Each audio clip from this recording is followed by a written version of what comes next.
Good morning, everyone.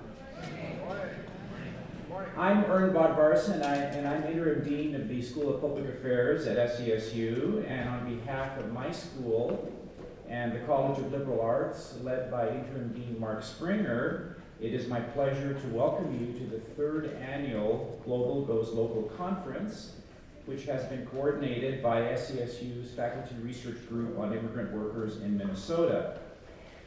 I should mention that the research group and this conference have very special meaning to me, not just in my capacity as the dean of a school that contributes faculty to the research group, but also because I co-founded this research group with Dr. Stephen Filion, the director of the group, back in 2009.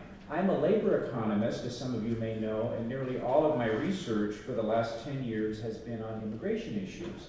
So I take much pride and excitement in seeing a topic very close to me rise to such prominence at the university.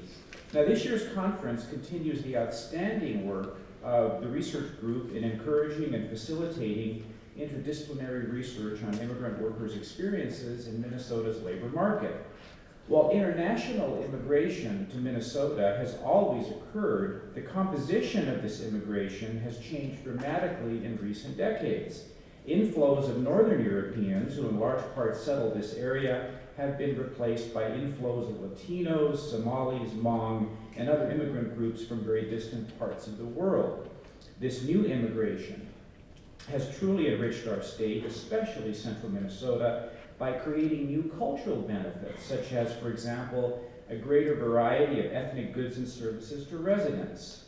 Certainly, the vast array of ethnic restaurants in St. Cloud is a good example of the kind of secondary cultural benefits of immigration. However, there have been challenges, such as overcoming language and cultural barriers, as well as other impediments to assimilation. District 742, our local school district, now has 37% of its student body that is foreign-born. And the school district is contending with some major issues relating to language assimilation. Now, the economic impact of this immigration is not clear. Do these new immigrant workers displace native-born workers in the local labor market? Do they settle in jobs that native-born workers ordinarily wouldn't take, or do they take jobs that enhance the productivities of native-born workers? The Faculty Research Group on Immigrant Workers in Minnesota was created in response to the need to address these kinds of questions and to provide answers through providing community outreach, informing policy, providing consulting expertise, and through teaching. Now, the research group comprises faculty members from my school, the College of Liberal Arts, the School of Health and Human Services, and the School of Education, all with strong teaching and research interests in migration issues and a commitment to provide active and experiential opportunities for their students and information and expertise for the external community. Some of the faculty are out in the field interviewing immigrants, documenting their experiences, gathering very valuable data. Others are publishing in the field regularly, presenting their papers at conferences around the world. Others are lending their expertise to community groups and policymakers.